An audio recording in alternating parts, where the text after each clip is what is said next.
Somerset মম একজন বিশ্ববিখ্যাত লেখকের নেপথ্য কথন। এক সময়ের নিউ ইয়র্কের শীর্ষ নাট্য সমালোচকদের মধ্যে সর্বযুগের সর্বশ্রেষ্ঠ 10টি নাটক নির্বাচনের ক্ষেত্রে গোপন ব্যালটে ভোট দিয়ে তাদের অভিমত ব্যক্ত করল। তাতে প্রথম হওয়ার গৌরব অর্জন করেছেন 300 বছরের আগে লেখা একটি পুরনো নাট্যলেখ্য হ্যামলেট, আর দ্বিতীয় হয়েছিল অপর একটি নাটক যার নাম রেইন।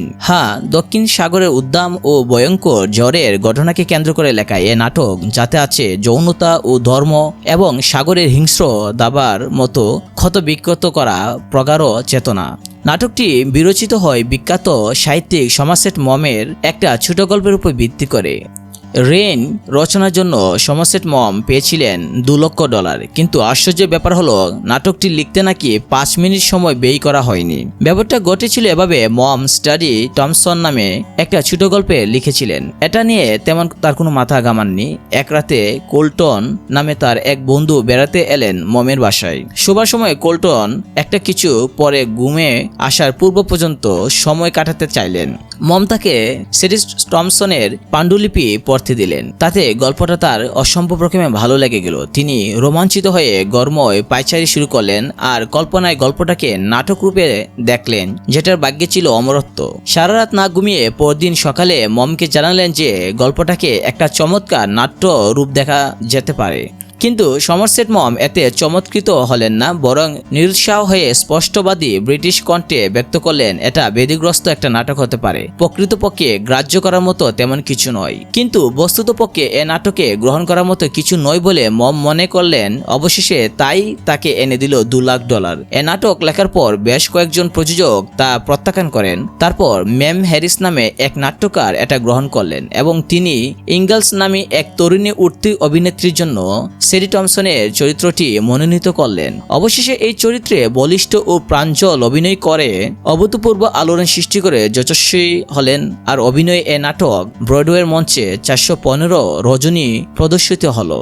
সমারসেট মম বেশ কয়েকটি গ্রন্থ লিখেছেন, তার মধ্যে of human bondage, the moon and sixpence and the razor's edge অন্যতম। কিন্তু তার সবচেয়ে বিখ্যাত নাটকটি লিখেননি তিনি। তাকে অভিহিত করা হয় একজন ক্ষণজন্ম ও প্রতিভাময় সাহিত্যিক হিসেবে। অথচ এই যশস্বী লেখকের জীবনের প্রথম অধ্যায় তিনি হতাশা, বঞ্চনা ও দারিদ্রতার অন্ধকার বলয়ে নিপতিত, কখনো না খেয়ে থাকতে হয়েছে তাকে। জীবনের 11টি বছর আয় ছিল তার মোটে $500। পরে সাহিত্য সাধনায় স্বীকৃতি স্বরূপ উপার্জিত হতে থাকলো বছরের $1 লাখ। আর সঙ্গে সঙ্গে এসেছিল যশ খ্যাতি। তিনি পত্রিকাতে একটা সম্পাদকীয় লেখার চাকরি নিতে চেয়েছিলেন, কিন্তু পাননি। সে ক্ষোভ আর হতাশার জন্য তার ভাষায় তাকে অবিরত লিখে যেতে হলো, যা তাকে এনে দিল বিশ্বজোড়া খ্যাতি। মম চিকিৎসা শাস্ত্রে স্নাতক ডিগ্রি লাভ করেছিলেন। তার বন্ধুরা পরামর্শ দিলেন তাকে ওষুধের ব্যবসা চালানোর জন্য, কিন্তু সাহিত্য সাধনার ক্ষেত্রে নিজের নামটি সুপ্রতিষ্ঠিত করার জন্য এবং সাহিত্যের পাতায় নাম লেখানোর অদম্য স্পৃহা তাকে নিরত করতে পারল না। একবার লন্ডনের এক লেখকের একটি নাটক মঞ্চে ফ্লপ হল।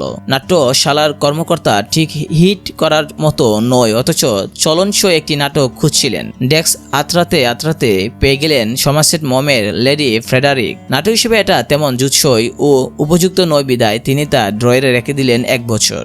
কিন্তু নাটকটি মঞ্চ করার সঙ্গে সঙ্গে এক অবিশ্বাস্য অলৌকিক ব্যাপার ঘটে গেল। লেডি ফ্রেডারিক অসাধারণ মঞ্চ সাফল্য অর্জন করে সারা লন্ডনে একটা হইচই ঘটিয়ে দিল। অস্কার ওয়াইল্ডের ঝকঝকে সংলাপের পর এমন আর নাটক ইংল্যান্ডবাসীকে এত সন্তুষ্ট করতে পারেনি। ঠিক এর পরপরই লন্ডনের প্রতিটি নাট্য গোষ্ঠী থেকে নাটক উপহার দেওয়ার জন্য সমারসেট মম এর কাছে অনেক আবেদন আসতে লাগলো। তিনি লেখনীতে বুঝাই ডেস্ক খুঁজে খুঁজে পুরানো পাণ্ডুলিপিগুলো বের করতে লাগলেন। 2-1 সপ্তাহের মধ্যে তার বেশ কয়েকটি নাটক লন্ডনে জাঁকজমকভাবে প্রদর্শিত হলো এবং সফলতা ও খ্যাতি অর্জন করলো। এর ফলে জোয়ারের জলের মতো রয়্যালটি স্বর্ণরাশি আসতে লাগলো তার দুয়ার প্রান্তে। অবশেষে শুরু হয়ে গেল মমের লেখার গ্রন্থের জন্য প্রকাশকদের মধ্যে উচ্চতর দর কষাকষি প্রতিযোগিতা। সামাজিক অনুষ্ঠানে নিমন্ত্রণ আসতে লাগলো অজস্র। মমের লেখার পদ্ধতি ও স্বভাব ছিল ভিন্ন রকম। বিকেলে কিছু লেখার জন্য মস্তিষ্ক একটু কাজ করত না। কোনো লেখা শুরু করার আগে সবসময় ঘণ্টাখানেক পাইপে ধূমপান করতেন এবং দর্শনশাস্ত্র পড়তেন, তারপর লিখে যেতেন অনর্গল। এভাবে সমারসেট মম তার সাহিত্য সাধনা ও বুদ্ধিতৃপ্তি লেখনীর মাধ্যমে বিশ্ব সাহিত্য অঙ্গনে নিজ আসনটি প্রতিষ্ঠিত করলেন খ্যাতির শীর্ষস্থানে। বরণীয় হলেন মর্যাদাসম্পন্ন লেখক হিসেবে। তার লেখনী চলমান বিশ্বের সাহিত্য অনুরাগী পাঠক সমাজের জন্য রেখে গেল অপূর্ব নজির।